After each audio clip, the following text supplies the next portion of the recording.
नमस्कार, good morning. आप सभी लोग बहुत अच्छे हैं।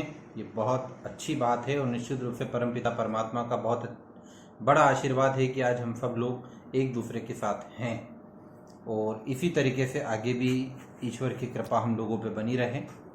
ईश्वर हम सभी लोगों को बहुत अच्छा जीवन, बहुत निरोगी काया उपलब्ध कराए, इसी अपेक्षा है। जैसा कि आप लोग जानते हैं, स्कूलों को लेकर के शासन ने एक निर्णय लिया था और उसमें ये तय किया गया था 27 तारीख को कि 1 सितंबर से स्कूलों को शुरू करना है। हम लोगों ने 31 अगस्त को एक सर्कुलर जारी किया और उसमें पूरी डिटेल आप लोगों को दी थी कि किस प्रकार हम स्कूलों को शुरू करना चाहते हैं। हमने उस सर्कुलर के माध्यम से आपसे निवेदन किया था कि आपको 30 सितंबर 2021 की स्थिति में विद्यालय के शैक्षणिक शुल्क में आपके बच्चे की आधे वर्ष की फीस 6ठी से 8वीं तक की और 9वीं से 12वीं तक के बच्चों की 4 महीने की जो ट्यूशन फीस बन रही थी उसका आपको भुगतान करना है। साथ ही आप लोगों से एक निवेदन किया गया था कि हमें बसें शुरू करने में एक बहुत बड़े अमाउंट की आवश्यकता है, क्योंकि बसें लंबे समय से खड़ी हैं। बीमा, फिटनेस परमिट, बैटरी और सर्विसिंग और साथ में स्कूल बस की सीटें, सब कुछ लगभग ख़राब सा हो चुका है और लगभग एक बस को शुरू करने में, रोड पे लाने में 1 लाख रुपए का खर्च बैठ रहा है। इसके अपेक्षित हम लोगों ने आपसे चाहा था कि आप अपने बच्चे की बस फीस का भुगतान करें और लगभग 4 महीने की बस फीस हम लोगों ने आपसे अपेक्षित की थी। पिछले 10 दिन पूरे गुजर गए। विद्यालय में 400 बच्चे रजिस्टर्ड हैं 6ठी से 12वीं तक, जिसमें से 121 पालकों ने विद्यालय में आकर के संपर्क किया। उन्होंने अपेक्षित फीस और बस फीस जरूर भरी। अपेक्षित फीस में हो सकता है कि उनकी जो आधे साल की फीस थी या 4 महीने की फीस थी उसमें उन्होंने कुछ भरा, कम भरा, लेकिन बस फीस का भुगतान जरूर किया। क्योंकि एक व्यवहारिक पक्ष है, आप यदि कहीं पर भी जा रहे हैं, आप खुद की गाड़ी से भी जाएंगे तो आप पेट्रोल पंप पर पेट्रोल या डीजल अपनी गाड़ी में जरूर डलवाते हैं। आप किसी भी टोल से गुजरते हैं तो वहाँ टोल टैक्स जरूर देते हैं। इस तरीके की आपकी एक व्यवहारिकता है और आप ऐसा काम जरूर करते हैं। उसी तरीके से यदि आपका बच्चा किसी निजी बस से आता है तो वहाँ आप उसको प्रतिदिन बस किराया एडवांस में देते हैं। तो उन पालकों ने इस बात को माना है कि हाँ, ये बिल्कुल सही है और स्कूल को बस फीस हमको एडवांस में देना चाहिए।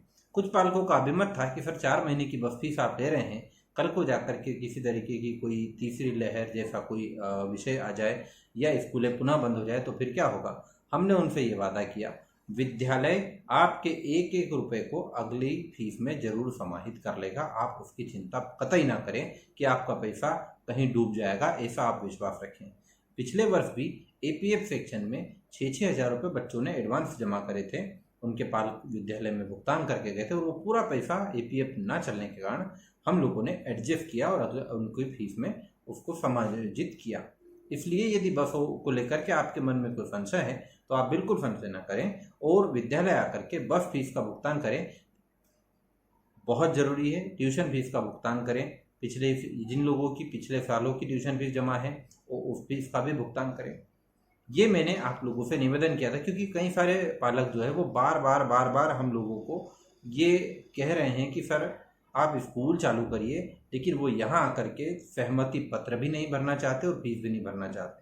मैं एक बात बहुत स्पष्ट शब्दों में आप लोगों से कर दूं कि बिना सहमति पत्र और बस फीस और ट्यूशन फीस के बिना हम लोग आपके बच्चों को बस में नहीं बैठाएंगे। अब एक बात को बहुत अच्छे ढंग से समझने की कोशिश करिए कि इस तरीके का काम हम क्यों कर रहे हैं। इसके लिए आप अपना थोड़ा सा इस ट्रैक को देखें कि जब हम बस की बात करते हैं तो बस को प्रारंभ करने में हमको जो खर्च लग रहा है उस खर्च की विद्यालय के पास कोई व्यवस्था नहीं है। पिछले सालों में हमने इतनी फीस नहीं ली कि जिससे हमारे पास कोई रिजर्व फंड हो और हम अपनी बसों को ठीक करा पाएँ। और चूंकि बसें आपके बच्चों के लिए शुरू की जानी है, इसलिए आपको आगे आकर के बस फीस का भुगतान करना चाहिए। जब मैं 15 तारीख से बसें शुरू करूँगा, मैं बच्चों के लिए बस पास जारी कर रहा हूँ। बस पास 15 तारीख को आपके बस का ड्राइवर और क्लीनर अपने साथ लेकर के आएगा। जिन बच्चों ने फीस भरी होगी, मैं फिर कह रहा हूँ, जिन बच्चों ने फीस भरी होगी केवल उन्हीं के बस पास जारी होंगे, बाकी बच्चों के बस पास नहीं जारी होंगे। वो ड्राइवर केवल उन्हीं को बैठाएगा और पहले दिन वो बस पास जो है आपको हैंड ओवर कर देगा। मेरा टीचर आपको बस का समय, बस का स्टॉप फ़ोन लगा करके भी बताएगा। इवन हम लोग एक एक्सेल शीट भी ग्रुप के अंदर शो कर देंगे, जिससे आपको बस स्टॉक की जानकारी मिल जाए। एक बात का ध्यान रखना, आमतौर पे हमारा अनुभव पालकों के प्रति इस तरीके का रहा है कि जब हम बस शुरू करते हैं या बस आपके गांव तक भेजते हैं तो आप लोग विवाद करते हैं, और विवाद करके आप लोगों का पहला प्रश्न उठता है, कई लोग अलग अलग तरीके की बातें करते हैं कि क्या मैं गांव छोड़ के भाग जाता, क्या मैंने आज तक पैसे नहीं भरे हैं, क्या आपको मेरे पे विश्वास नहीं है। साहब, आपके ये सभी प्रश्न बहुत अच्छे हैं और निश्चित रूप से आप लोगों ने ये सब काम किया है, लेकिन वर्तमान कोविड की जो परिस्थितियां हैं वो परिस्थितियां बड़ी अलग हैं। इन परिस्थितियों में आपको भी हमारे लिए कुछ समझने की जरूरत है। देखिए, हमने आपके लिए 10 दिन का समय दिया, पर्याप्त समय होता है। यदि आप अपने बच्चे के लिए 10 दिन में से 10 मिनट, 10 घंटे या 2 घंटे नहीं निकाल पाए तो यहाँ कहीं ना कहीं आपको अपना आत्मचिंतन करने की जरूरत है, विद्यालय को नहीं। कई सारे लोग कहते हैं कि सर हम ऑफिस टाइम, हम कर्मचारी हैं, कहीं कर्मचारी होने के कारण ऑफिस टाइम में नहीं आ पाते। बिल्कुल सही बात है, आप डिजिटल माध्यम का से पेमेंट का भुगतान करिए। आपके पास में चूंकि हमारा सहमति पत्र है, उसका प्रिंट आउट निकाल करके उस पर साइन करके उसको हमको भेज दीजिए, व्हाट्सअप कर दीजिए, और दोनों हमको आप निजी नंबर पर व्हाट्सअप करें, हम उसको यहाँ एंट्री करा देंगे, बस पास तैयार करा देंगे, आपको आना भी नहीं पड़ेगा। आप डिजिटल माध्यम का इस्तेमाल करें। लेकिन एक बात का ध्यान दें, आप कहीं पर भी किसी भी बस ड्राइवर, किसी भी कर्मचारी, संतोष जी, दीपक सर या किसी टीचर से उलझे नहीं। देखो, आप लोगों को मैं एक बात बताना चाहता हूँ, हम क्यों उलझें। आप और उन लोगों के बीच के जरा लेवल को आप चेक तो करिए। वो लोग एक विद्यालय में कर्मचारी हैं, उन लोगों की यदि इतनी बड़ी हैसियत होती, इतने बड़े वो लोग होते, तो वो क्यों एक कर्मचारी के रूप में यहाँ अपनी सेवाएं देते। वो आपके बच्चों के अच्छे के लिए लगातार 2400 घंटे लगे, लेकिन फिर भी हम उनके लिए इस तरीके के शब्दों का इस्तेमाल करते हैं। मेरी कभी लेडी टीचर के साथ बहुत अभद्र तरीके से एक पालक ने व्यवहार किया। ठीक है, मैंने टिट फॉर टेट, मैंने बिल्कुल फ़ोन लगा करके उसका जवाब उसी भाषा में दिया। मैं किसी भी स्थिति में किसी मेरी महिला शिक्षक के प्रति इस तरीके के शब्द नहीं सुन सकता। जो ड्राइवर को आप बोल रहे हैं, जो ड्राइवर से आप गलत भाषा में गलत शब्दों का प्रयोग करके उससे बात कर रहे हैं, वहाँ आप ये देखो कि बाजार में देखने वाले लोग आपको देख रहे हैं।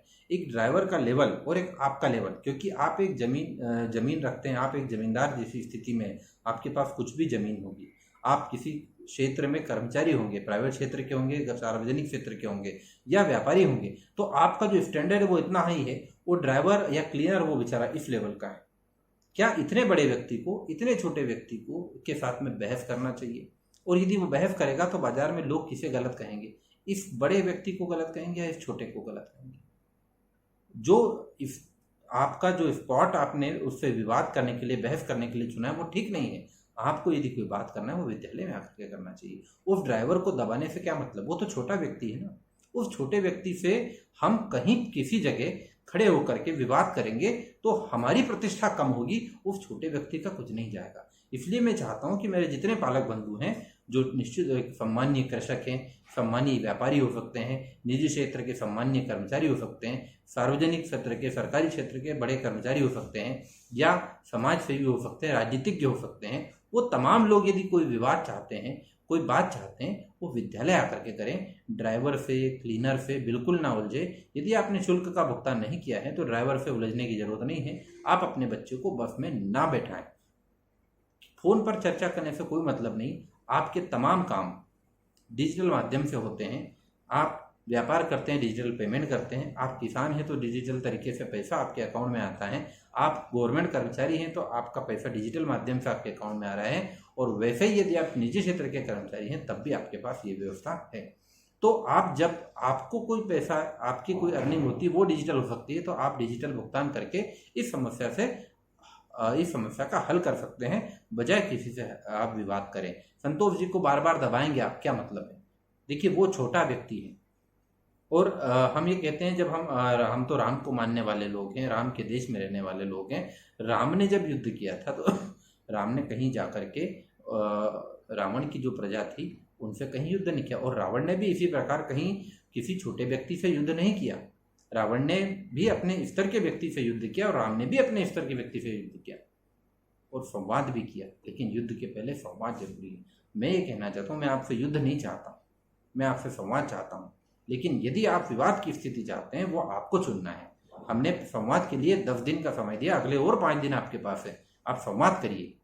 लेकिन आप विवाद चाहते हैं तो वो मेरे पास आकर के करिए। मैं ऑफिस में बैठा हूँ, यदि नहीं उपलब्ध हूँ, आप मेरे पास डबल समय लेके आएँ, क्योंकि आप यदि ये सोच रहे हैं कि आपका समय महत्वपूर्ण है तो मेरा भी समय महत्वपूर्ण है, आपका जीवन महत्वपूर्ण है तो मेरा भी जीवन महत्वपूर्ण है। इसलिए हम दोनों जब एक साथ चलेंगे तब अपने बच्चे का अच्छा कर पाएंगे। पुनः निवेदन है, बस व्यवस्था उन्हीं को दी जाएगी जो बस फीस का भुगतान करेंगे। 18 तारीख से आपके बच्चों की परीक्षा है। 18 तारीख से जिन बच्चों की परीक्षा है उन बच्चों को विद्यालय आना होगा, परीक्षा देना होगी। कुछ पालकों के मन में कोई संशय है, वो विद्यालय आकर के मुझसे चर्चा करें। मैं हर एक प्रश्न का उत्तर देने के लिए उत्तरदायी हूँ और मैं हर एक प्रश्न का उत्तर दूंगा।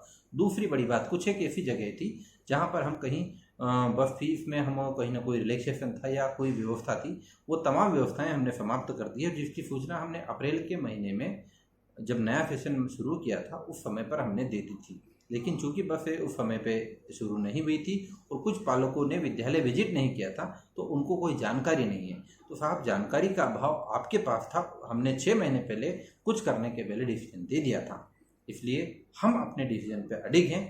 हर एक बच्चे को बस फीस का भुगतान करना है, हर एक बच्चे को विद्यालय की फीस का भुगतान करना है। उसके बाद हम दोनों मिल करके आपके बच्चे के लिए अच्छा करेंगे। सुरक्षित माहौल में भेजें। स्कूल यूनिफॉर्म खरीद लीजिए बच्चे के लिए, यूनिफॉर्म का होना बहुत ज़रूरी है। स्कूल यूनिफॉर्म के बिना हम स्कूल में एंट्री नहीं देंगे। बच्चे के पास मास्क होना चाहिए, बच्चे के पास सैनिटाइजर हो। आप घर से समझा करके भेजें, वो भी बहुत ज़रूरी है। हम लोग भी यही काम करेंगे, हमारा भी काम ये है, लेकिन इन तमाम बिंदुओं का ध्यान रखना जरूरी है। पुनः आपसे निवेदन है, इन बातों का ध्यान रखें। बस फीस का भुगतान करिए, स्कूल की फीस का भुगतान करिए, अन्यथा हम बस में नहीं बैठा पाएंगे और स्कूल में भी नहीं बैठा पाएंगे यदि आपकी पुरानी फीस बाकी है। यदि कोई पालक ये सोच रहा है कि मेरी फीस बकाया है और मैं प्राइवेट साधन से भेज दूंगा, तो साहब हम एंट्री नहीं दे पाएंगे। मैं माफ़ी चाहता हूँ आपसे, मैं हाथ जोड़ करके आपसे विनती करता हूँ। आप बिल्कुल बड़े हैं, सम्मानीय हैं, अपने सम्मान, अपने प्रतिष्ठा, अपने पद के अनुरूप व्यवहार करिए। इस तरीके का व्यवहार हमसे ना करें, मेरी आपसे ये संपूर्ण अपेक्षा है। और आशा है आपको मेरी बात जरूर बुरी लगी होगी, लेकिन बुरी लगी हो तो हम किस तरीके से अच्छा कर सकते हैं जरा उस दिशा में मेरा मार्गदर्शन करें। विद्यालय आएँ, मेरे साथ बैठें, चर्चा करें और हम साथ में मिलकर के अपने बच्चों के लिए अच्छा करेंगे। Thank you very much. Updated list हम रोज डालेंगे और अपडेटेड लिस्ट के बारे में डिटेल आपको व्हाट्सएप के माध्यम से मिल जाएगी। Thank you.